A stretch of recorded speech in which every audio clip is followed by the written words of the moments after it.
Good morning guys. Endowment డిపార్ట్మెంట్లో ఖాళీలు పడ్డాయి. ఓకే, ఎగ్జిక్యూటివ్ పోస్టులకు పడ్డాయి. నేను ఇప్పుడు ఒకటి షేర్ చేసిన కథం నాకు డిఎమ్స్లో వేసుకుంటారు సిలబస్ ఏంది అని. సో అవన్నీ తెలంగాణ ఫైనాన్స్ శాఖ మాత్రమే ఆమోదం తెలిపింది. వస్తుంది, ఆబ్వియస్లీ సిలబస్ వస్తుంది, దానికి సంబంధించిన డీటెయిల్స్ కూడా వస్తాయి.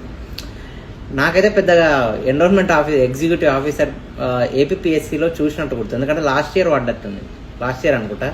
సో మీకు ఆబ్వియస్లీ పేపర్ 1 మీకు సంబంధించిన ఉంటుంది, ఇది జిఎస్. పేపర్ 2 వచ్చేసి మీకు టెంపుల్ అడ్మినిస్ట్రేషన్, హిందూ ఫిలాసఫీ అని ఏదో ఉంటుంది. సో యాజ్ పర్ దట్ చెప్తున్నాను నేను. తెలంగాణలో ఇంతకుముందు ఎవరైనా ఎగ్జామ్ రాసిన వాళ్ళు ఎవరైనా ఉంటే చెప్పండి, కంటిన్యూ కింద కామెంట్స్లో ఎగ్జాక్ట్గా చెప్పడానికి అవకాశం ఉంటుంది. ఇది ఏంటంటే ఖచ్చితంగా ఎనీ గ్రాడ్యుయేషన్ ఉంటుంది.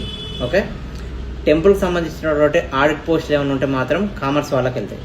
లేదు in general grade 1, grade 2, grade 3 అయితే మనకు GS plus any graduation. Paper అయితే జిఎస్ ఉంటుంది. పేపర్ 2 వచ్చేసి మీకు టెంపుల్కి సంబంధించినట్టు. ఓకే, అంటే I mean Hindu culture philosophy ఉంటుంది కదా, దానికి సంబంధించి ఉంటుంది. కొంచెం వెయిట్ చేయండి, నేను ఖచ్చితంగా చెప్తా. ఓకే.